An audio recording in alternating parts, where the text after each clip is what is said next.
Olá, sejam todos muito bem-vindos e bem-vindas ao nosso programa Curta Cine UAN.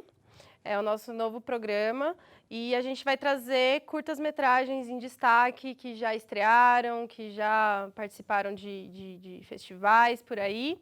E trazer também os realizadores, realizadoras desses curtas, para trazer informações sobre produção, curiosidades, processos, trajetórias. E eu estou aqui, né? Eu sou a anfitriã desse programa, eu sou a Marília, para quem não me conhece. E oficialmente eu sou professora universitária. Eu sou também graduada em cinema pela Anhembi Morumbi. Sou mestre em comunicação também pela Anhembi. Eu tô aqui com o Renato Coelho. Oi, Renatinho. Tudo bom, Tudo Marília? Tudo jóia? Pessoal, boa tarde. Obrigado aí pelo convite, você, todo mundo da produção. Um prazer. A gente que agradece muito, né? Mas hoje a gente está aqui para prestigiar e falar um pouco do curta do Renato. Às vezes me perco um pouquinho, hein? Ele dirigiu junto com a Priscila Betim o filme Em Super 8, a propósito de Wheeler, né? E a gente vai apresentar esse curta hoje. Então, apresentando por cima, né? O Renato, ele é graduado em cinema pela FAP, ele é doutorando e mestre pela Unicamp, e ele publicou artigos, livros, enfim, uma pessoa bem ativa, né? Como a gente estava conversando. Ele atua como professor desde 2009, professor muito querido. Sim, você sabe, né? E ele dirige, realiza, faz montagem, participa ativamente, né, de diversas obras audiovisuais. E ele também recebeu vários prêmios. Enfim, quase um super-homem do audiovisual, né? Eu estava conversando isso com você. Super-homem. Eu esqueci alguma coisa? Não, você foi generosíssima. Obrigado, foi até demais. Gente, mas é isso, tá? A gente fez a pesquisa, a produção fez a pesquisa, a gente encontrou tudo isso, Renatinho. Maravilhoso. E, além de tudo, muito querido mesmo. Eu queria que você falasse um pouco do curta, né? Eu tenho até a sinopse dele aqui, mas eu queria que você comentasse um pouco do curta, como é que foi. Legal, obrigado, Marília, pela apresentação aí generosa. Você também é muito querida por todos, enfim. É um curta que a gente filmou em 2015, ele estreou em 2016 e foi feito com um edital do PROAC, da Secretaria de Cultura do Estado de São Paulo, que na época era o chamado Prêmio Estímulo, ao curta-metragem. Foi o primeiro filme que eu e a Priscila, que a gente trabalha junto, enfim, faz filme junto. Já fizemos bastante, curta, e agora estamos, enfim, lançando também o primeiro longa. E aí, enfim, a gente foi o primeiro filme que a gente fez com algum aporte, assim, com alguma grana, né, desse edital. E é um filme sobre...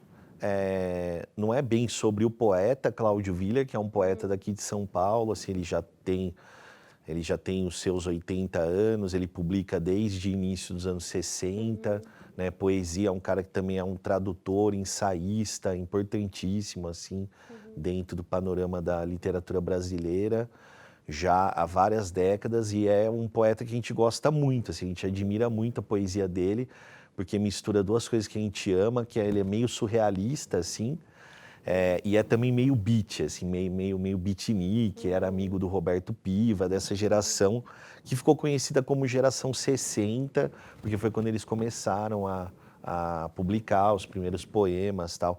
E aí a gente acabou conhecendo o Willer, a gente frequentava cursos dele, ele é um cara muito ativo, que sempre está dando curso em São Paulo, e a gente era super fã dele, aí teve esse edital. E a gente pensou, pô, vamos fazer um filme então sobre o Willer, porque não existe, não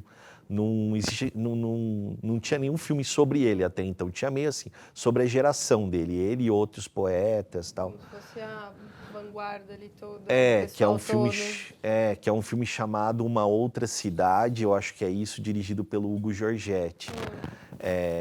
E aí a gente queria muito fazer um filme sobre ele. A gente falou para ele, ele topou, fez tipo uma carta assim, autorizando, né, caso o projeto fosse contemplado. E aí deu certo, a gente ficou super feliz e fez o filme. Mas o filme era para ser um documentário, meio um documentário sobre ele, tipo mais convencional, e meio uma tentativa assim de transpor a poesia dele para a imagem, para o som, para o audiovisual, enfim, cinema.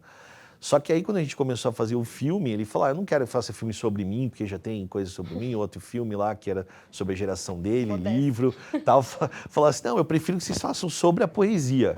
Aí a gente falou, a gente também, então pronto. Aí ficou um filme mais experimental sobre a poesia dele, assim, a partir da poesia dele. Trazendo esses elementos que ele traz da poesia, né? Ele tem todo um universo, assim, maluco, porque tem uma coisa muito forte com São Paulo, com a cidade, com a natureza, mar, céu, né, os elementos, assim, a água. E aí a gente tentou transpor isso de alguma maneira, mesmo que, assim, eu acho meio impossível, né, você transpor, acaba virando uma outra obra, né, um outro olhar, assim, a partir dos poemas dele, mas foi essa a ideia, assim. E como que é trabalhar com o Super 8? A gente viu aqui que você tem vários trabalhos. Eu já sabia, na verdade, um pouco também. Eu tenho amigos que já se envolveram também aí com a coisa do Super 8. Mas como que é trabalhar com o Super 8 para vocês, assim? Meu, é tipo uma paixão, assim, que beira a loucura mesmo, assim, tipo, porque dá muito mais trabalho do que fazer filmar em digital, acaba dando mais trabalho. Mas a gente gosta muito, assim, é tipo uma questão meio... Assim, no meu mestrado eu estudei um cara que era crítico e cineasta, tal, chamado Jairo Ferreira. E o Jairo Ferreira fez vários filmes em Super 8, ele é um dos principais Super 8istas, assim, do cinema brasileiro, em Super 8, dos anos 70. E era um cara que... E aí eu tinha muita vontade, né, de fazer filme em Super 8. E a Pri, ela estudou um realizador lituano, radicado nos Estados Unidos, chamado Jonas Mekas, né, que também filmava só em 16, no primeiro, tal. É lindo. E aí a gente sempre foi muito apaixonado por película. E eu, na verdade, assim, a primeira vez que eu fiz um filme em Super 8 foi em 2008. Porque no Festival de Curtas de São Paulo, no Kinofórum, tem um negócio que chamava... esqueci o nome de como chamava, mas tipo, no ano de 2008 foram 40 anos de maio de 68 e dos protestos, tipo, questão, né, civil, social desse ano de 68 pelo mundo. E aí abriram uma chamada para estudantes de escola de cinema, eu ainda estava estudando, para fazer um filme sobre maio de 68 e ia passar, e esse filme seria exibido no Festival de Curtas. Aí eu e mais dois amigos, que na época a gente estudava junto, a Lara Lima e o Marcelo Lima, a gente fez um filme chamado Bomba, que é um dos primeiros curtas que eu fiz lá em 2008, e foi em Super 8. E aí era, né, tipo, várias coisas, né, Super 8, 2008, 68. Nossa, tipo, muito... tipo, 8 infinito. E aí eu já fiquei apaixonado pela coisa, assim. Depois passou um tempo, e aí em 2012... Aí eu comecei a fazer de novo o filme em Super 8, aí a gente já trabalhava junto, eu e a Priscila Betim, e aí a gente começou a fazer os filmes em Super 8. Mas, na verdade, é uma coisa meio assim, a gente não se adequava muito bem a filme de equipe, tipo, fazer um filme com equipe. Eu não tinha tido umas experiências tão legais, embora eu tivesse tido umas legais também. E a gente queria fazer filme sozinho, ou só eu, ou só ela, ou eu e ela junto. Mas os filmes que a gente assina sozinho, o outro ajudou bastante também, mesmo que não tenha nenhuma função ali acreditada. E aí a gente encontrou no Super 8 a ferramenta ideal, né, para isso. Porque o Super 8 é isso, é tipo assim, né, o cinema dito profissional, quando era em película, era o 35mm, tinha o 16 para documentário, foi usado para televisão quando iniciou, né? TV, documentário, também filme experimental. E o 8mm sempre foi tipo a bitola, né? Que a gente chama, para filmes amadores. Então, antes de ter vídeo, VHS, como que as pessoas registravam o casamento, viagem da família, o aniversário, sabe? Era em 8mm, né? E aí a Kodak, nos anos 60, criou o Super 8, que é um 8mm que vem dentro de um cartucho que simplificava tudo, porque o filme é sensível, né? Se bater luz, tipo, já era. Então, dentro de um cartucho era uma coisa muito mais prática, que qualquer um podia usar. Só que como também era mais barato, todo mundo que faz, assim, os cineastas ou os artistas, enfim, mais experimentais, tipo, desvinculados de uma relação industrial ou comercial com o cinema, começaram a usar muito Super 8 também, já usavam o 8mm, começaram a usar o Super 8 para fazer cinema experimental. Então isso é uma tradição, e como é tudo pequeno, porque é uma coisa muito louca, né? Tipo, uma câmera 35, ela é muito grande, muito pesada, o chassi carregado vai pesar, tipo, mais de 10 quilos ou 20 quilos, é um negócio muito grande. Aí o 16 já é metade e tal. E o Super 8 é tipo um mini cinema. É um negócio que é desse tamanhinho, assim, né? Tipo, o filme é assim, desse tamanho. É muito pequenininho, tipo. Então é muito bom para você fazer sozinho. É prático, né? Com uma mão assim, você já segura. E aí a gente ficou apaixonado por fazer. A gente fez o filme Super 8 daí em 2012, 2013. Aí ficou todo ano fazendo.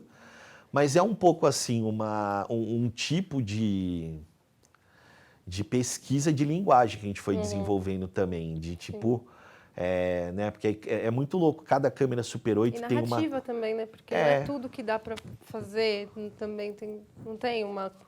Tem que inserir um pouco ali no dispositivo, né, de certa forma. Total. Porque ele tem ali suas peculiaridades, né, limitações também, né? Sim. E aí você tem que ir pensando nessa narrativa, nessa linguagem, por conta do aparato também, não é? Total, e a pesquisa que a gente foi desenvolvendo de narrativa, de linguagem, de forma de pensar o cinema, de fazer cinema, acabou sendo totalmente atrelada a isso, assim. E assim, às vezes as pessoas falam, pô, mas você é doido, por que você está fazendo isso e tal? É tipo, é um pouco também, porque é que nem assim, tipo, sei lá, eu amo música, assim, e pra mim nada substitui, tipo, uma vitrola com um disco, que tem uma capa, que é grande, que é um negócio físico, né? Tem os sulcos do disco e tal, que é um negócio tipo fonógrafo, quando foi inventado lá pelo Thomas Edison e tal. E é uma coisa muito louca, nada substitui isso. Aí as pessoas falam, não, mas tipo, hoje em dia, se você tiver uma música digital em tal qualidade, isso é muito melhor do que o vinil. E daí, né? Daí, mas não substitui uma experiência física de algo que é analógico e não é um digital que refaz, né, o analógico digitalmente, através da linguagem binária digital, assim.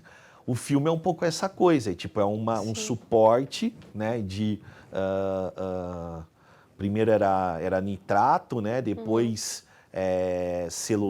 celuloide, depois poliéster, acho que é isso, enfim. E enfim, né, você tem uma película ali, você tem os sais de prata em cima, os aletos, assim, é igual a fotografia analógica, né? O Ricardo tá aqui, ele ama também fotografia analógica, Super 8. Bom, um monte de gente ama.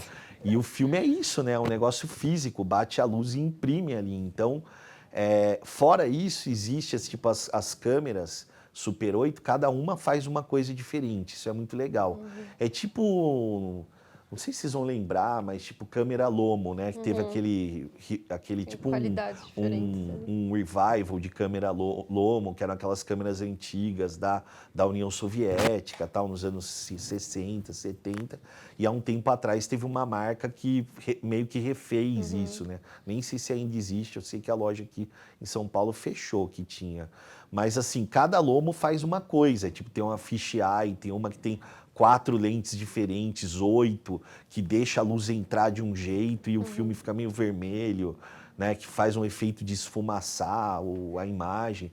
E o Super 8 é um pouco assim, cada câmera tem a sua especificidade, assim. E o tipo de linguagem que a gente desenvolveu é assim, as pessoas gostavam de fazer animação em Super 8, em 8mm, então tipo stop motion. Então eu fazia um stop motion de desenho, ou então de massinha, sei lá, ou então com objetos, tal. E amavam, e aí toda a câmera Super 8, a maioria delas tem esse dispositivo que ao invés de filmar, né, só uma foto, Ah, né, e aí só bate uma foto para fazer stop motion. Só que aí a galera que faz filme experimental começou a fazer assim, então beleza, eu vou filmar uma árvore, aí você, tipo, bate uma foto aqui, outra ali, outra ali, outra ali, tudo né, tipo, não é mais um stop motion, é como se fosse um stop motion todo desformatado, que aí virou um tipo de estética que é conhecido como a estética do frame único, ou do single frame, enfim. E você incorpora isso no... Eu amo isso, Dá pra ver. E o Renatinho, e quantas você tem? Curiosidade. Câmera? Quantas Super 8 você tem? Não sei. Tem bastante, porque, tipo, tem várias que eu fui ganhando, aí às vezes não funciona, mas também tenho pena de jogar fora. E aí tem umas que eu fui comprando, aí... Você aluga às vezes, assim? Para as pessoas? Não para as pessoas, mas quando você tem algum projeto, às vezes tem alguma sua que não funciona para o que você quer, alguma coisa assim. Não, eu já peguei emprestado, assim, não tem com amigos, mas eu nunca aluguei e nem nunca aluguei para alguém também, eu já emprestei. É muito delicado, né? Mas eu tenho bastante, eu acho que tipo mais de 20, assim. Nossa. Estão todas expostas na sua casa, assim. Dá algumas sim, tem também um armário ali que elas bonita, ficam. É uma câmera muito bonita, né? Eu acho ela muito bonitinha. É linda. Eu devia ter trazido, devia ter trazido uma. Falando em Super 8. A película, né? A câmera para mostrar. E aí, antes da gente mostrar, só uma curiosidade que me veio aqui, porque eu dou aula de produção, você também, né? Contar um pouquinho pra gente do processo do edital, assim, que eu acho que é uma dúvida muito comum entre alunos de audiovisual, né, para eles terem o próprio projeto. Então, eu acho que vale a pena você falar um pouquinho como é que foi o processo.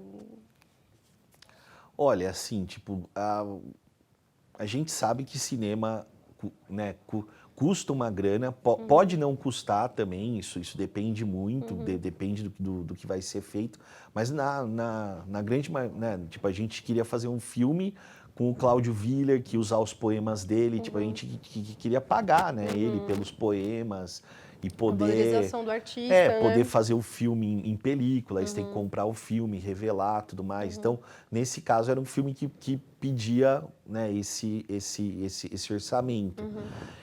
E sobre edital, assim, essa é meio que a vida, assim, de todo mundo que faz cinema. Que é os próprios projetos aí, né, circulando. É um pouco a vida, assim, tipo, não é exatamente legal, né, porque eu me sinto, sabe, tipo, lendo bula de remédio, assim, porque é um negócio que você precisa, né, porque você sai tomando qualquer remédio. Né? Não tem segredo, né? Como que ganha um edital, né? Mas assim, também isso é muito relativo, como que ganha, porque depende de qual é a comissão que está lá.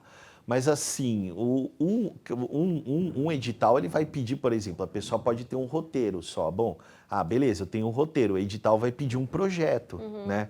Ele vai querer que você tenha um roteiro, que você envie junto com o roteiro uma visão conceitual, enfim, um conceito de direção ou um conceito de linguagem estético.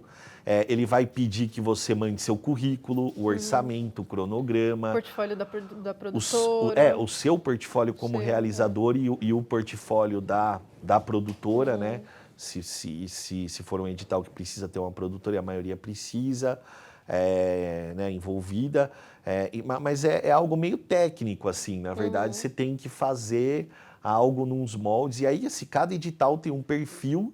E aí, por exemplo, eu já tô, sei lá, acho que eu mando um monte de projeto para edital, pelo menos desde 2011, 2012, assim.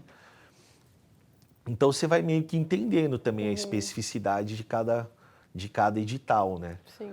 Não é uma coisa muito legal, porque é tipo vestibular, não deveria existir, né? Como se você, às vezes, tivesse que se adequar, talvez, a alguns editais. Eu acho que deveria ter grana para todo mundo fazer filme, né? Sim. Tipo, que propõe ali algo que é legal, que merece ser feito, assim. Exato. E não ser tipo um grande funil, né? Que a maioria não... pô, a gente mandou um projeto para esse edital mesmo que a gente fez, o Viller, só que esse ano. Ah, E a situação no Brasil para fazer cinema tá tão difícil que normalmente tinham 500, 400 projetos. Esse ano tiveram 1.200 para premiar 20. nossa, Então, assim, não, mais de 1.200 e pouco. pouco. É. E os nossos projetos tiraram, tipo, mais que 9, mas mesmo assim só ganhou de 9,8 para cima. Mas eles não ganharam. Não. Acontece, viu? Muito, Isso é uma coisa também, pra gente que fazer cinema e tal. São muitos nãos, assim, e às vezes vem alguns sim, às vezes tem uma brecha, assim, né? Que você dá consegue, mas eu acho que é importantíssimo conhecer para quem quer fazer cinema, porque às vezes as pessoas só gostam, beleza, não, eu quero ser roteirista, eu gosto de roteiro, ou então, eu quero ser fotógrafo, quero ser diretora, quero ser diretor de arte, quero fazer a trilha, quero ser montadora, enfim, só que, se você não entender um pouco de produção também... Um pouco de cada, né? Também. Um pouco de cada, um pouco de tudo e entender, e para viabilizar mesmo o projeto, você tem que entender disso, que seria a priori o trabalho de você fazer um projeto para o edital, seria a função da produção executiva, né? Mas é que não é tão determinado assim, né? A gente às vezes tem um projeto, que nem você e a Priscila, os Eu dois. que faço, eu que mando. Como que, né? Como que fica? Como coloca cada um numa coisinha, né? Nós temos, assim, quando a junto. gente está começando, ou a pessoa dá muita sorte de arranjar alguém que vai produzir, ou faz um filme que passa em algum lugar, ganha um prêmio e consegue uma produtora, alguém. Mas a grande maioria das pessoas tem que ralar, e aí você tem que ser seu próprio...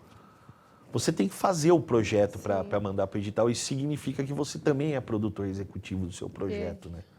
Eu gosto de falar que o interessante é a pessoa virar realizadora, né? Se ela quer fazer um projeto, exato. não quer trabalhar só de freela, não quer só trabalhar como CLT em algum lugar, em alguma produtora, ela tem que se autodenominar realizadora, uma realizadora, né? Para ir para frente com os próprios projetos pessoais, né? E tudo mais.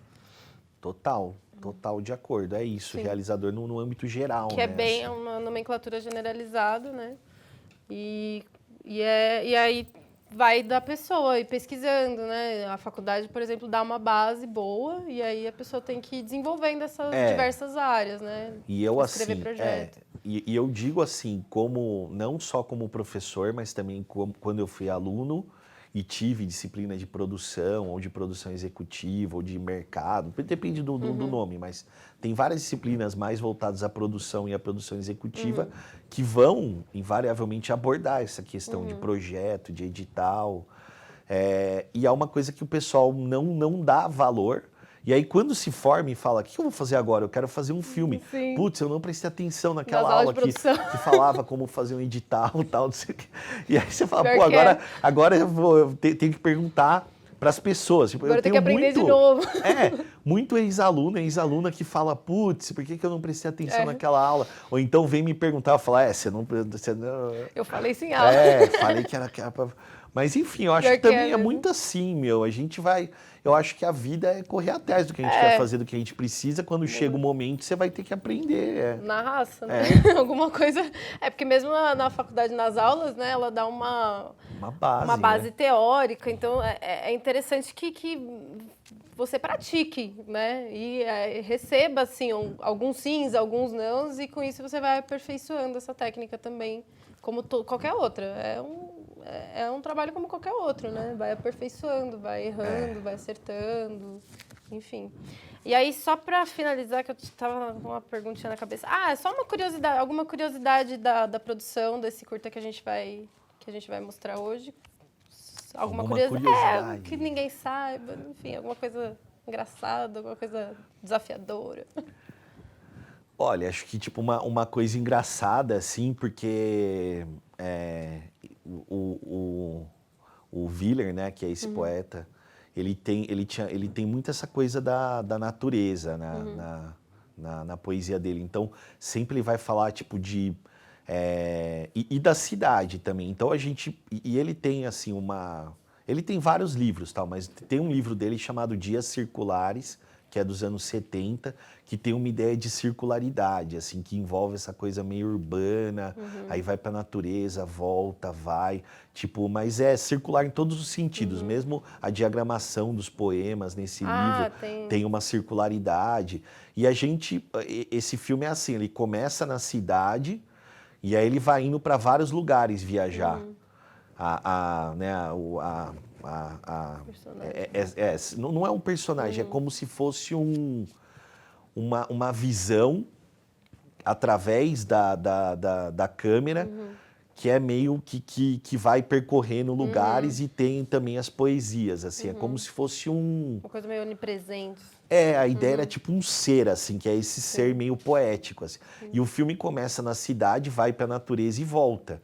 E aí a gente gostou bastante, porque enquanto a gente estava filmando, a gente foi para a praia, foi para o meio do mato, foi na cachoeira, foi para Ubatuba, foi numa ilha, andou de barco. Altas viagens. Filmou da ilha. Aí a gente falou, todo filme que a gente fizer, a gente tem que aproveitar, porque a gente já viaja e faz o filme. Né? Tipo, não viajar igual esses filhos de presidente só que viaja para pousar de shake e não faz nada. Não, a gente está trabalhando, está fazendo um filme, de fato. Mas tá vendo uns lugares maravilhosos.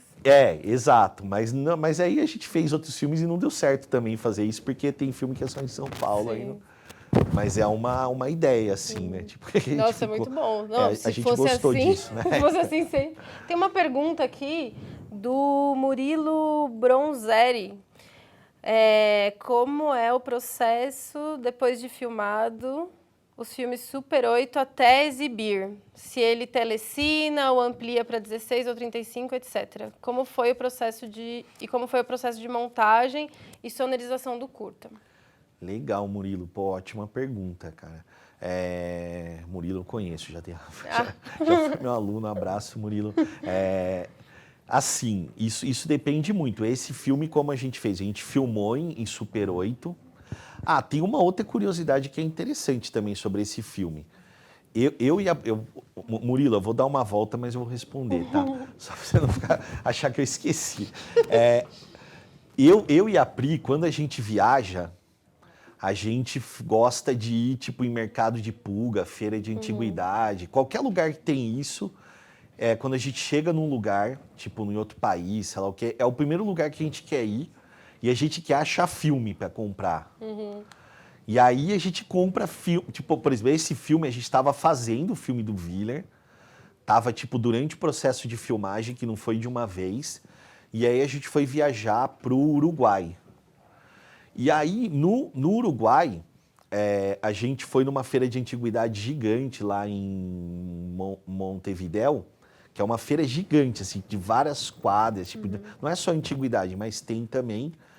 E aí a gente falou, a gente vai então achar, como a gente está fazendo um filme do Willer, a gente vai achar alguma coisa aqui que a gente vai usar no filme.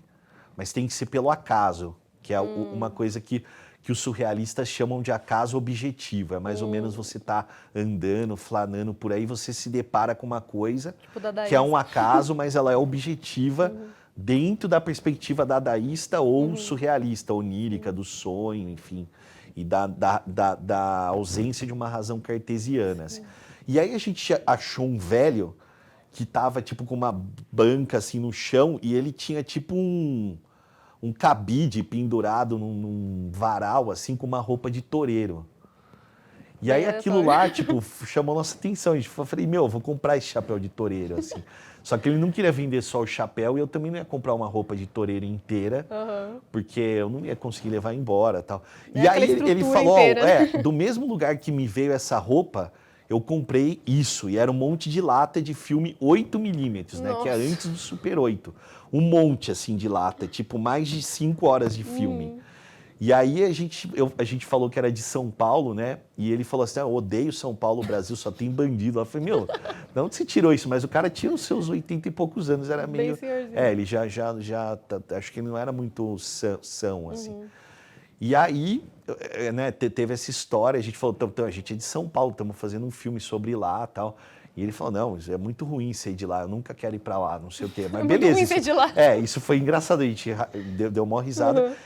E aí a gente comprou os filmes dele, tipo, a preço de banana, assim. Foi tipo, sei lá, como se fosse R$ 20 por lata e 5 latas deu R$ 100, assim. Nossa. E aí a gente trouxe esses filmes e tinha essas imagens de um toureiro no filme, porque foi um cara uruguaio que filmou, que chamava Félix Medina, e ele viajava Usava por as vários roupas, lugares a do roupa que mundo. tava lá?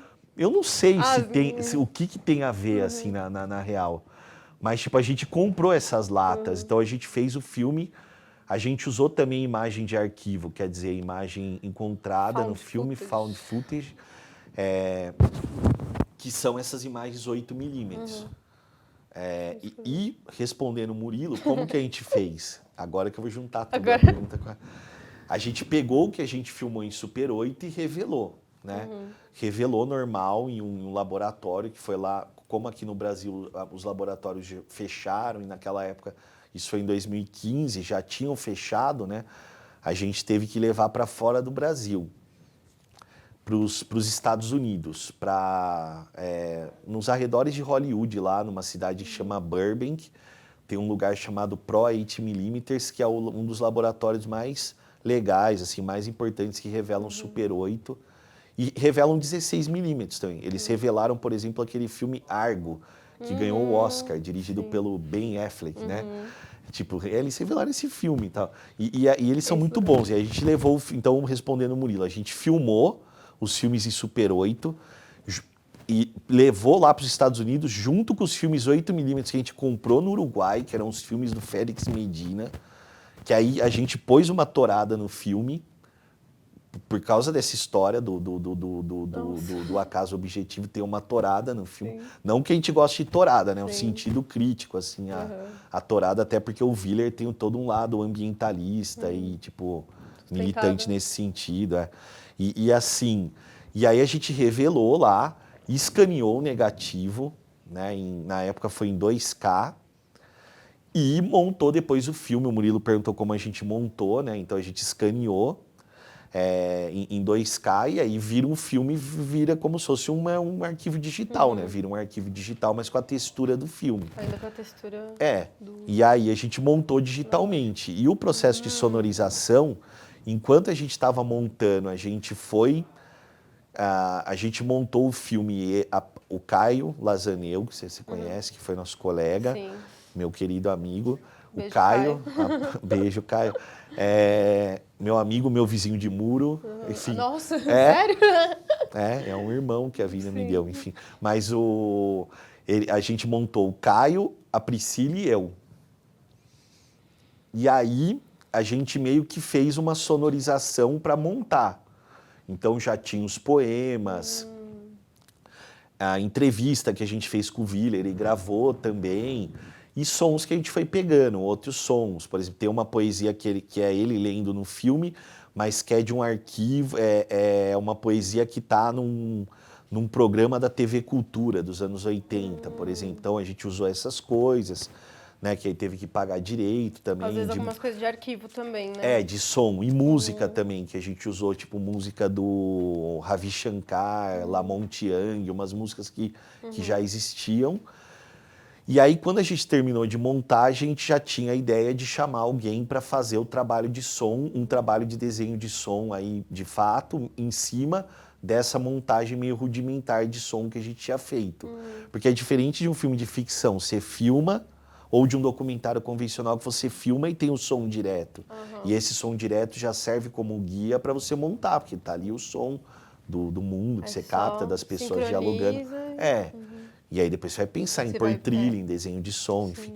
E a gente não, era o Super 8 mudo, né? Não tinha som. Então a gente fez como se fosse um som, uma montagem mais rudimentar para fechar o corte. E aí isso foi para um editor de som que chama Rafael Lupo, que é um cara muito massa. Ele entendeu totalmente o projeto, editou o som, fez o desenho de som e depois teve a mixagem 5.1. Aí juntou com a imagem e fez o DCP do filme, a cópia final. Maravilha. Acho que a gente respondeu tudo, né? Acho que sim. Ufa! Então acho que a gente está bem aquecido ali para assistir o curta. O que vocês acham, gente? VT? Curta? Vamos assistir o curta? Isso? Então, fechou. Vamos assistir o curta. Vamos lá. Vamos lá.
Mergulho no amor com a cega convicção dos suicidas, penetro passo a passo nessa região misteriosa, turva, opaca, aberta pelo encontro dos corpos e sinto outra familiaridade nas coisas.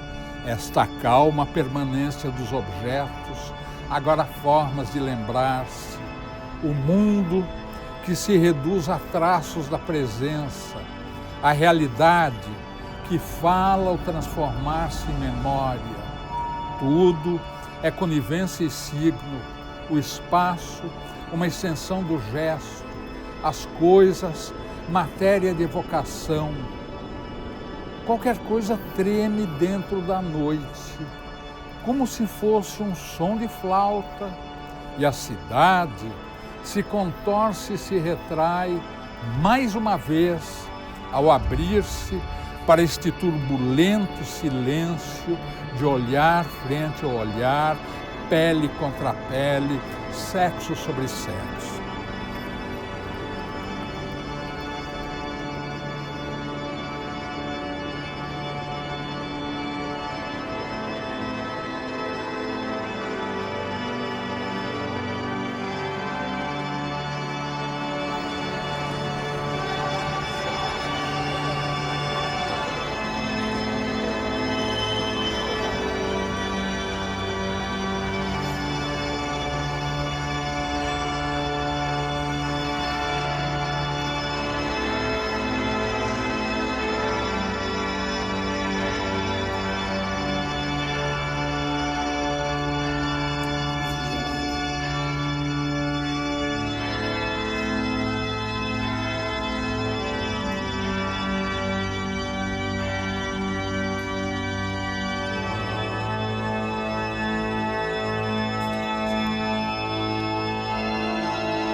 Tua presença é monstruosamente reveladora e sei que devo continuar a existir imerso em sua transparência.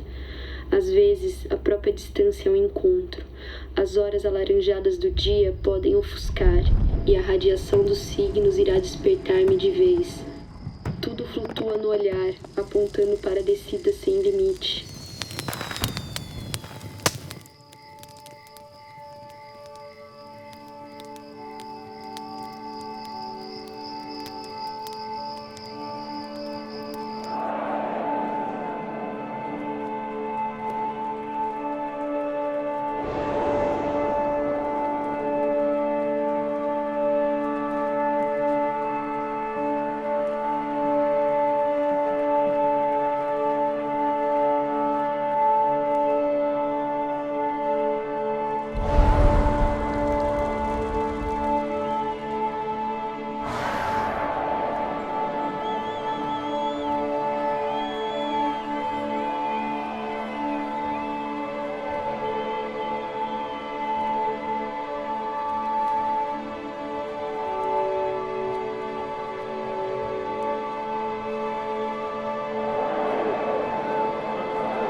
Empenhara-me efetivamente, com toda a sinceridade da alma, em revertê-lo ao seu estado primitivo de filho do sol. Fragmentos celestes, suspensos a uma nuvem, podemos observar o lento giro dos portões do mar e sentir que a vida toda se condensa em um momento. As palavras respiram no livro invisível feito de água, novas sensações escondidas por trás do vento.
É hora de dizer claramente como são as coisas. Você abre suas portas, suas pernas, seus braços, sua boca, seu corpo, você se escancara, eu embarco em você, eu me engajo, me prendo, me agarro, navego em você. Plano em um jogo de arriscado equilíbrio, atiro-me em seus abismos, singro suavemente sua brisa, enfrento seus maremotos, viajo por sua velocidade, perco-me no emaranhado do seu pântano, no labirinto de terra e de areia, de água do mar e de água doce. Nós somos o pântano e somos o labirinto, cego-me em sua brancura, me alço em sua ondulação. Você é o planeta onde pouso, a nuvem que me envolvo, aura estelar, dissipação de caudas de cometas, me leva e me conduz nessa dança desarticulada, para mais longe, para o alto, para o profundo, me arrasta. Amor oxímoro, amor, palavra de paradoxos.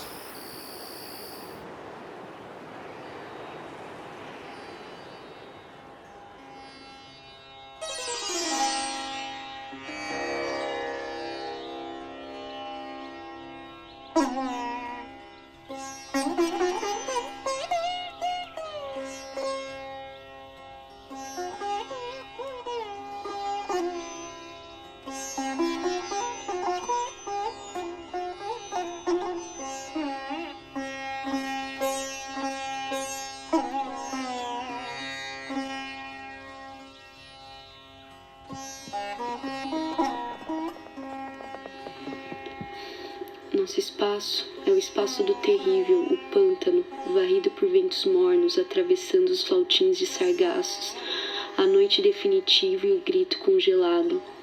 Penetremos aos poucos neste jardim de negações, onde a palavra pede mais espaço. Não há mais muita vida sobre a face deste planeta. Talvez, em algum lugar, ainda se ouça o vento soprar entre as árvores. Vozes ao longe preenchendo o vale, latidos de cachorros na distante encosta da montanha. Transformemo-nos em planta, em raiz ou minério bruto, para que seja possível conversar. Sobreviveremos.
A fera voltará com seu rosto de tranças de prata, nua sobre o mundo. A fera voltará, metálica na convulsão das tempestades, musgosa como a noite dos vasos sanguíneos, fria como o pânico das areias menstruadas e a cegueira fixa contra um relógio antigo. Um sonho assírio, eis nossa dimensão. Um crânio amargo, velejando com a inconstância do sarcasmo, em meio a emboscadas de insetos, um crânio azul e sulcado, a janela nos momentos de espera, um crânio negro e fixo, separado das mãos que o amparam por tubos flexíveis, esmagando os brônquios da memória. Assim se solidificarão as vertigens, jogadas sobre a lama divina.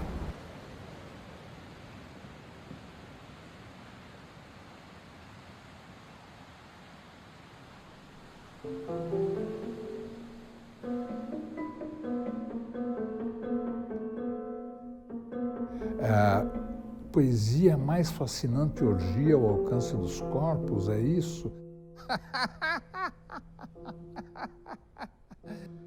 Eu fico profetizando. Qual é a relação entre cinema e poesia? A boca da sombra.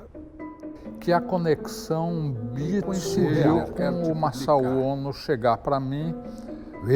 Quero te publicar. Por volta de 63, uma conexão, sobreposição, articulação, escrita, imagética, eu já tinha rebelião portuguesa.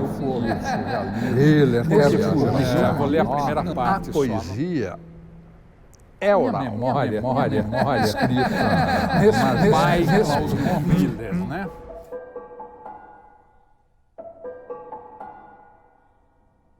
E eu acho um espanto, jamais me passaria pela cabeça que íamos chegar até aqui, não é? Típica, circula. Como participante, eu já tinha curiosidade de conhecer o Piva. Não necessariamente automática. Bebedeiras e outras coisas de um modo desenfreado. Não necessariamente automática. De surrealismo, uma conexão, sobreposição, articulação. Agora, quer dizer que estão me lendo, que legal. Resenhados, criticados, estudados, paixão, uma fascinação, andar ao acaso, pela agitação. Ia a lugares que a gente não conhecia.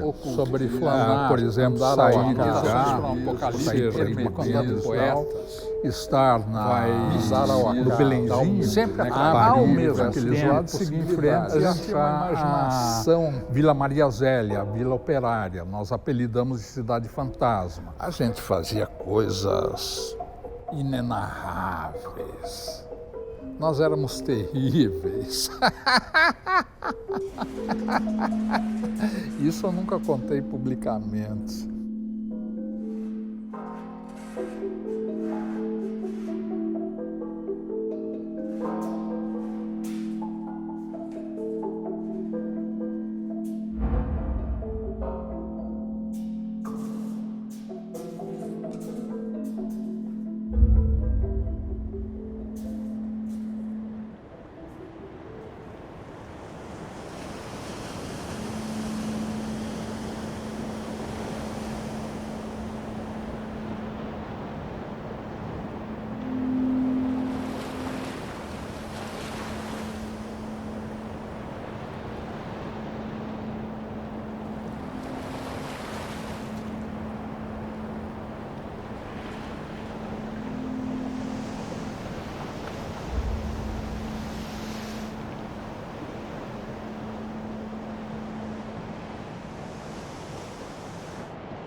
Voltamos à programação. Espero que todos tenham gostado do curta. Maravilhoso. E voltando um pouco aqui à nossa conversa, no início do programa, eu fiz uma apresentação do Renato, né? E agora eu gostaria de trazer mais detalhes dele como realizador, autor e professor, né? Então, como professor, é um pouco difícil, que por pouco, a gente estava conversando aqui antes, né? Por pouco ele não me deu aula, né? Ele entrou na IMB como professor, eu estava quase me formando em cinema, então ele por pouco não me deu aula. Aí a gente pediu ajuda dos universitários para falar um pouco do Renatinho como professor. Então, temos um VT aí para ele, surpresa. Oi, Renatinho, tudo bem? Aqui é o Gila. Estou passando para agradecer você mais uma vez pelo excelente professor que você sempre foi e que eu tenho certeza que continua sendo. Eu sou muito, muito grato de ter tido aula com você, de ter tido orientação para TCC, de ter tido você como coordenador, orientação de iniciação científica e, enfim, muita coisa que a gente fez junto, muita história que a gente tem junto. Então, eu fico muito feliz e muito honrado de ter sido seu aluno, tá bom? É isso. Espero que você continue nessa jornada e nessa missão fantástica que você traz para a educação e para o cinema também. Te admiro muito, tenho muitas saudades. E eu também tenho alguns livros seus que eu preciso devolver. Então a gente precisa marcar um café logo menos para a gente poder resolver isso, tá bom? Beijo. Esse é o Gila. Gila, querido. Beijo. Renatinho estava aqui. Ai, que legal. Não sei o quê. Pô, obrigado, Gila. Não acabou não, Renatinho. Tem mais. Eu conheci o Renato Coelho pela primeira vez nos corredores da AMB, antes mesmo dele ser um professor, né? Ele me abordou perguntando se eu era o Carlos, o garoto que gostava de cinema brasileiro. Na época, eu e minha turma, a gente tinha formado um cineclube e a gente gostava de ficar após as aulas, né, para discutir os filmes, estender um pouco nossos estudos, e, enfim, e aprender um pouco de cinema, né? E foi quando ele se aproximou da gente pela primeira vez, ele viu o investimento que a gente estava fazendo e decidiu ter esse primeiro contato.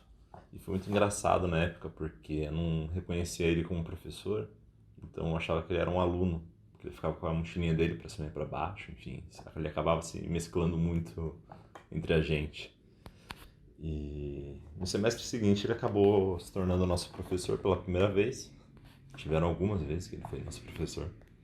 E eu falo por todos os colegas que se formaram comigo que ele foi um dos professores mais influentes que tivemos. Ele conseguia cativar a gente tanto dentro da sala de aula quanto fora. E permitia que a gente visse de perto a realização de projetos pessoais que garantiam um amadurecimento enorme sobre a área. E que mudasse completamente a visão de cinema que todo mundo tinha, totalmente na prática. A gente acabou sendo os pupilos dele. E acabou se tornando, de fato, né, o guru e os guris, como diria o Jairo Ferreira sobre o Maurício Legarte. E foi graças ao Renato que eu iniciei minha carreira com programação de cinema. Em 2015, quando eu estagiei na Secretaria Municipal de Cultura, programando filmes na Galeria Olido, e que foi um trabalho que se estendeu até hoje, onde eu trabalho como curador de cinema no Centro Cultural São Paulo. E, enfim, toda essa minha trajetória eu dou graças ao Renato e aos professores que foram colegas dele na época. Eu sou muito grato de poder ter ele como um amigo e um colega.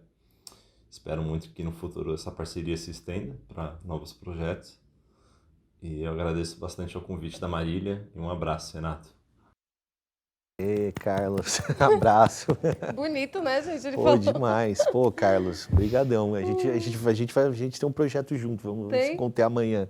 Vamos se encontrar amanhã? Amanhã. Olha lá. Depois Pô, já faz Carlos, o obrigado, cara, pela generosidade. E você, o Gila, demais. Tem mais um. Ah, esse aqui é meio... Tá. Só tem mais um. Salve, salve, Renato, tudo bom? Aqui quem tá falando é Matheus Rosa e eu recebi um convite especial da Marília para eu poder falar um pouco aqui sobre nossa trajetória aí, que a gente se cruzou nesse mundo aí, né, através da faculdade, né? E foi uma honra poder ter trilhado contigo nesse período assim da vida e você ter me impulsionado também com a minha arte, assim, né, me incentivado. Tenho muita gratidão de todos os encontros que você proporcionou para mim, assim como a gente teve muitas trocas aí durante o período da faculdade e até posteriormente, né? E eu carrego no coração todas essas experiências e espero que você brilhe cada vez mais. Tenho acompanhado o seu trabalho e te admiro demais. É isso, um beijo. Beijo, Matheus. Pô. Demais, demais, Gostou Ele tava da em cima de surpresa? uma árvore. Ele tava. Não, eu amei, meu. O Matheus, a gente fez um filme junto, que o Ricardo também fez, que é o Ressuscita-me. Uhum. E o Matheus é genial, mas a gente precisava pendurar coisa em árvore, balança, ele vai e sobe na árvore. É um cara genial, assim, e talentosíssimo, assim, os três. O Gila, pô, o cara, né, músico, assim, gênio. O Carlos, que faz filme, programador lá no CCSP. E o Matheus é um grande experimentador, assim, né? Faz filme Super 8 também. Ele trouxe até o depoimento de uma forma meio... Pô, de uma forma completamente experimental, que eu achei ótima, assim. É um filme mesmo, né? O cara vive dentro do próprio audiovisual, assim, demais. Vou contar a curiosidade de que o Matheus, eu falei pra ele fazer, aí ele fez um vídeo, ele falou, eu tô em cima de uma árvore, eu vou aproveitar e vou fazer. Ele fez na hora, ele me mandou tipo 5 segundos depois. Só que ele te mandou um parabéns, como se fosse um aniversário, eu acho que ele não entendeu. Aí ele falou, eu vou fazer uma dublagem, ele vai adorar. Tá dublado, né? Que demais, cara. O Matheus é demais. Não, demais. Ai, mas foi isso. Gostou da surpresa? Não, amei, Marília. Nossa, obrigado vocês aí que organizaram o Rosana, programa. Ricardinho também. Ricardo, Rô, pessoal da TV AMB, e o Gila, o Carlos e o Matheus, pô, 3 ultra queridos, assim, super amigos e mais. A gente nem pensou que os 3 iriam aceitar, né? Às vezes, uma semana pra fazer e tal, não sei o quê. E aí, como você é querido, né, Renato? Meu, Todos super eles feliz e saudade deles também, entregaram, saudade de maravilhoso. vocês, gente, pô. E aí queria falar brevemente dos seus livros publicados. Eu tenho uma lista aqui de todos os seus livros. Renato como autor, Cinema e a Crítica de Jairo Ferreira. Acho que esse foi seu último livro, né? Sozinho que você fez, foi isso? Olha, esse aí é o único que eu escrevi mesmo, porque na verdade a minha dissertação... os outros eu organizei, né? Então esse aí é a minha dissertação do mestrado publicada, né, em livro. É uma grande dissertação, 252 páginas. É grande, é. Bom, aqui tem vários, né? Cinema, aqui Rosenberg 70, encontros. Aí a maioria você fez como organizador, né? Como organizador, tem esse Rosenberg 70, que é o catálogo, né, e um livro a partir de uma amostra que a gente fez com os filmes do Luiz Rosenberg Filho, né? Aí tem o da coleção Encontros, que é da editora Azog, que é uma compilação de entrevistas e depoimentos dele também, do Rô, que enfim foi o querido amigo nosso. Enfim, a minha pesquisa agora de doutorado é sobre o cinema dele, né, o Rosenberg. E aí tem também que é um catálogo de uma mostra de Jairo Ferreira, que foi em 2012. Acho que são esses, né? Tem um monte, eu já e tem um do Grupo Zanzibar, que também foi uma mostra que a gente fez. Renatinho, aí tem mais uma pergunta. Olha quem é, do J. Beck. J. Você está lendo aí também? Então, quais são... voltou aqui. Quais são as principais referências no cinema que vocês se inspiram? No cinema brasileiro e mundial? E que essas referências possuem que acabam levando seus filmes por esse caminho? Vixe, né? Não, é uma ótima pergunta, Jota. Obrigado. Eu acho assim, são várias referências. O que o pessoal identifica muito, e eu também, enfim, a Pri também, que a gente faz filme junto, é o cinema mais experimental, assim. Então, acho que toda a tradição de um cinema experimental que a gente ama, né, desse cinema meio feito quase como um artesanato, assim, no bom sentido, de forma amadora, no sentido de amar, né, a coisa também. De amar. Porque amador também é amar, né? Não é só ser algo que é desvinculado de algo, sei lá, profissional, assim, técnico, né? Mas é esse tipo de cinema, mais artesanal, menor no sentido de orçamento, mais radical, mais experimental, enfim, como se queira chamar, assim. O que eu amo muito é o cinema brasileiro, né? O Carlos falou ali. Ele também já era... Quando ele entrou aqui, quando eu encontrei ele, que eu acho que ele estava no primeiro semestre, que eu cheguei lá no corredor e falei, vocês vão fazer um cineclube, aí ele achou que eu fosse aluno. Eu nem sabia, eu achei que ele achou, eu sou um cara lá. Eu sou um cara. Eu não cheguei e falei, sou professor, sou aluno. Mas enfim, eles iam fazer um cineclube e projetar, e o Cineclube era um filme do Jean Garret, que é um cineasta da Boca do Lixo, que eu amo e tal. E eu falei, quem são esses ETs desses alunos que, tipo, né, todo mundo gosta de filme de assim, super-herói, né? Hollywood, os caras estão vendo um filme do Jean Garret. Aí eu fui no Cineclube, né, e foi demais. Então, assim, eu amo o cinema brasileiro, na verdade, toda a história do cinema brasileiro, o grande, enfim... crítico, pesquisador, escritor, e é uma lenda do cinema brasileiro, né, que é um cara chamado Paulo Emílio Salles Gomes, que é o grande responsável por ter criado a Cinemateca Brasileira lá nos anos 50, né? Ele tinha uma frase assim, que é algo assim, né? Não sei se é exatamente isso, mas é que o pior filme brasileiro, né, vale mais o pior filme brasileiro que o melhor filme estrangeiro. Aí você pensa assim, poxa, mas vale mais, sei lá, Cinderela Baiana do que A Doce Vida do Fellini, tipo, do que Encoraçado Potemkin do Eisenstein. Mas ele está falando nesse sentido, né? Que, tipo, pra gente que está aqui no Brasil, né, o importante é se fazer filmes, existir uma atividade, existir algo que é feito no Brasil e que pensa o Brasil, que olha, né, o Brasil, que olha pro nosso próprio país. Então é muito nesse sentido, né? Pra gente que está aqui, mais vale isso, assim. E eu acho essa frase fenomenal, né? Embora lógico, o filme não é melhor, pior. Ele diz que vale mais como a gente brasileiro e pensando a cultura, o cinema brasileiro, a arte, enfim, e o papel disso tudo. Então eu amo o cinema brasileiro, assim, principalmente o período que é conhecido como cinema novo, e depois do cinema novo, cinema marginal ou de invenção, assim, é algo que eu mais amo. E aí eu acho que acaba tendo alguma referência, assim, meio, não, às vezes nem pensada, mas quando a gente vai fazer um filme, um projeto, tem um pouco essa verve, tá no assim. subconsciente de vocês, de repente, também, né? Sente ali, né? Uma coisa assim. Respondemos, será? Acho que sim, né? Acho que sim, né, Jota?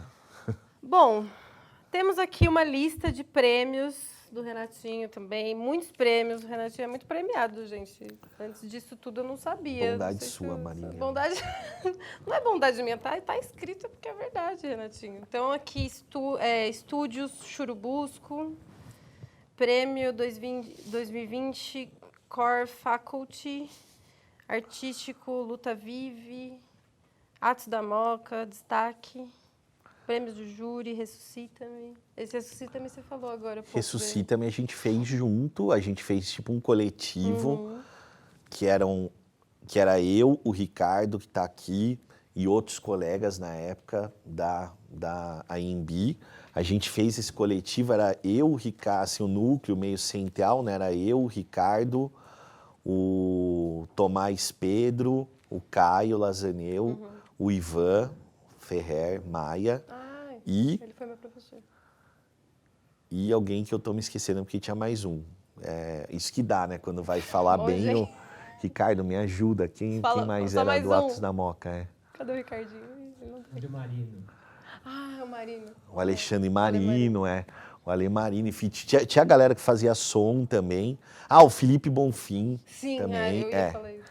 E aí a gente fez esse coletivo e fizemos 2 filmes em Super 8. Aí, por exemplo, e um monte de gente ajudou, né? O Anderson, a Carol Berger, a Sheila, o Joviniano, o Catito. Uma galera ajudou e muitos alunos na época participaram também. E foi muito legal, porque a gente fez 2 filmes, né? Um em 2017, 6, que é o Ressuscita-me. E em 2017, A Luta Vive. Foram filmes que rodaram bem, assim. Foram exibidos em festivais, ganharam prêmios em festivais Super 8. Mas aí, nesse caso, o prêmio é de todo mundo. Nossa, tinha muita gente, né? Não, realmente, tinha muita gente. Tinha, e esses prêmios aí que você leu, tem até o Core Faculty, que é um prêmio da própria AMB, né? Verdade, tá aqui, verdade. Que tinha esse prêmio, né? O Ricardo acho que ganhou também, a Rosana ganhou também. Mas você ganhou um outro, né? Ganhou sim. A gente é todo mundo premiado, né? Sim. E esse aí dos estúdios Churubusco a gente ganhou com o Longa, que é a Cidade dos Abismos. Passou no laboratório lá no... Pus a mão aqui sem querer, desculpa, gente. A gente foi para um laboratório para filmes em finalização lá no México, num festival que chama Ficunã, antes da pandemia. Catapulta chama esse laboratório, e aí a gente ganhou esse prêmio dos estúdios Churubusco lá para finalizar o filme. Nossa, maravilhoso. Um monte de prêmio aqui de Super 8. Não vou nem falar todos, senão a gente vai ficar aqui até amanhã. Mas tem uma pergunta, chegou uma pergunta também aqui, do Felipe Pires. Você comentou que gosta de música. Qual cantor ou banda mais te inspira? Vixe, é muito. Aí é o que mais inspira, nossa, é difícil falar um, né, assim. Mas eu amo vários tipos de música, tipo, né, jazz, blues, rock, samba.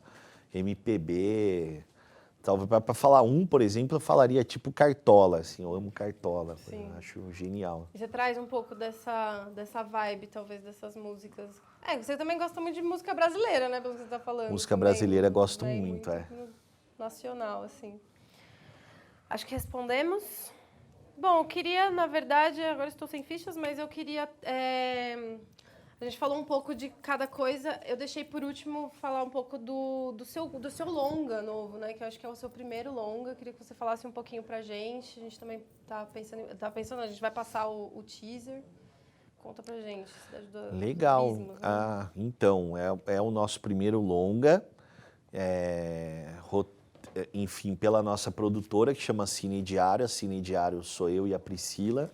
A gente é companheiro de vida também, então a produtora é na nossa própria casa.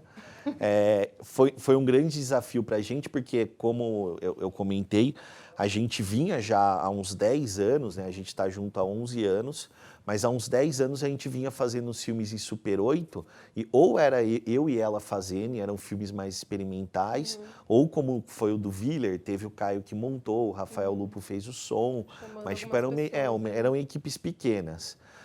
Teve a experiência com Atos da Moca, que foi muito legal, com a equipe maior, mas também eram filmes, né, o som era mudo, o filme era mudo e o som feito depois. Então era uma perspectiva, embora fossem filmes com história, tem um lado de ficção, também eram muito experimentais. E aí a gente, enfim, é um pouco isso. Que quem escreve roteiro tal na Cine Diário é a Pri. Então, assim, ela teve a ideia de escrever o roteiro desse longa, isso foi em 2016, 2017, e ela escreveu o roteiro muito rápido, porque tinha um edital da SP Cine aberto, que tinha lá uma categoria para novos realizadores, né? E o filme é um orçamento baixíssimo, e aí ela terminou o roteiro um dia antes desse edital, a gente fez o projeto, mandou, e conseguiu ser contemplado, assim. Então foi o primeiro lugar que a gente mandou, já saiu, e aí foi isso. Processo rápido até.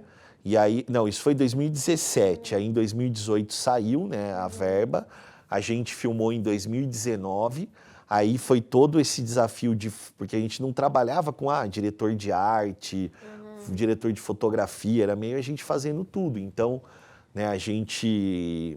Enfim, encontrou também pessoas muito generosas, né? A produtora do filme, a diretora de produção e produtora executiva, que é, né, uma amiga muito querida, chamada Renata Jardim, a Rê, né? E aí a partir dela, que já fazia filmes, tipo, ela e o companheiro dela, que é o Thiago Mendonça, fazem filmes também, já tem vários longas, e aí a gente se aproximou e acabou, tipo, juntando meio pessoas que a gente já conhecia, com pessoas que trabalhavam com eles, e fez a equipe. A gente filmou em janeiro de 2019, né, no primeiro mês aí desse governo inominável, enfim. Então tem muito desse clima no filme, se chama Cidade dos Abismos, é totalmente filmado em São Paulo, em película também,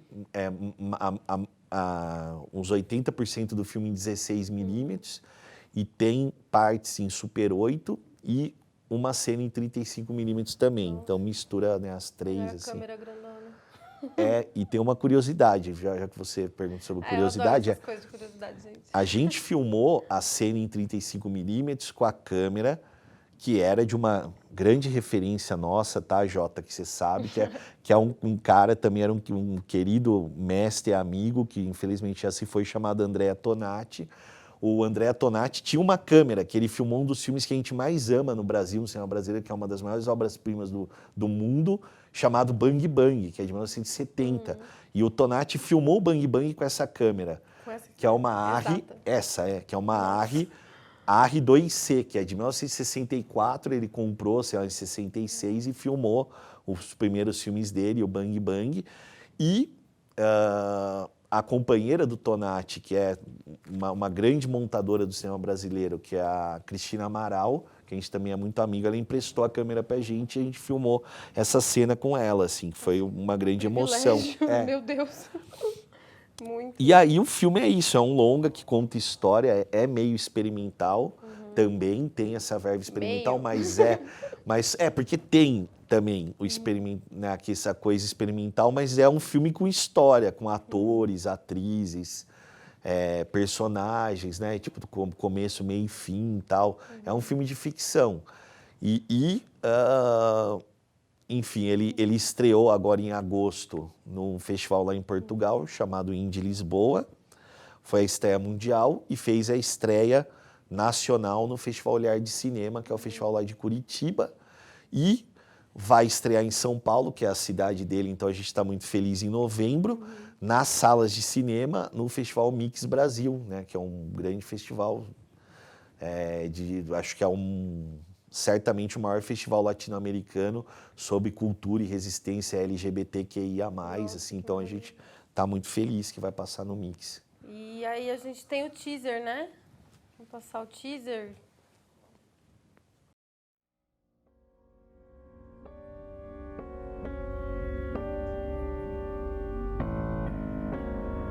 Eu sou uma alucinação na ponta dos seus olhos.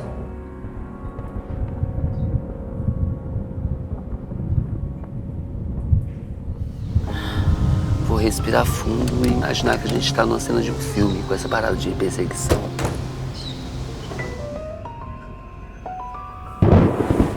Aí tá o número da placa.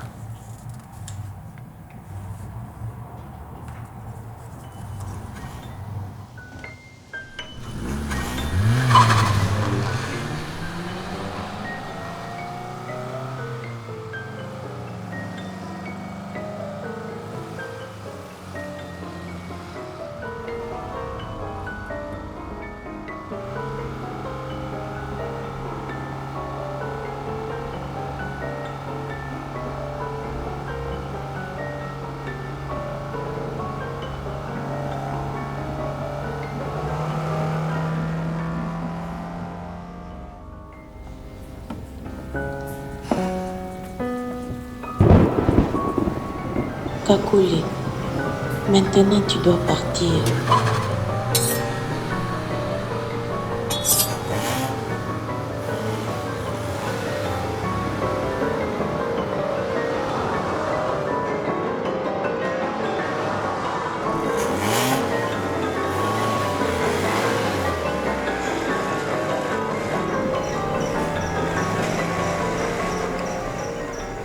Tá gostando de morar aqui?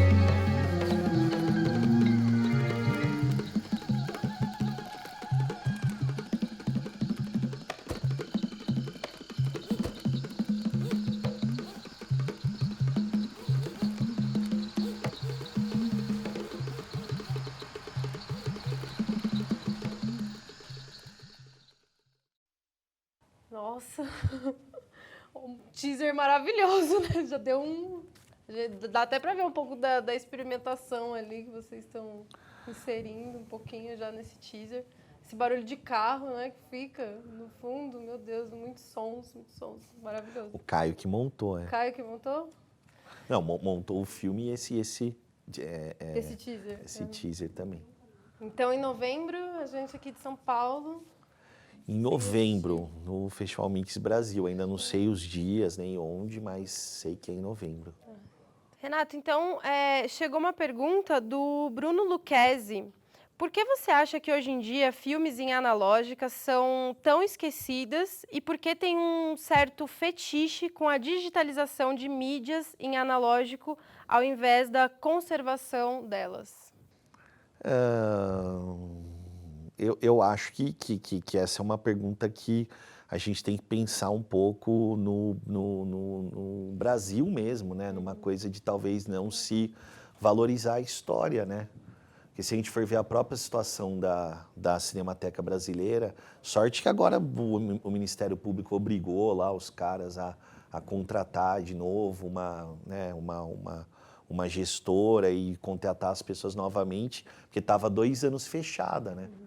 Teve um incêndio lá, teve a enchente, o incêndio no galpão da Cinemateca na Vila Leopoldino e as coisas estão lá, tipo, tem coisa do curso de cinema da ECA, do Glauber Rocha, de um monte de gente lá, que ninguém sabe o que aconteceu, porque não tem ainda funcionário.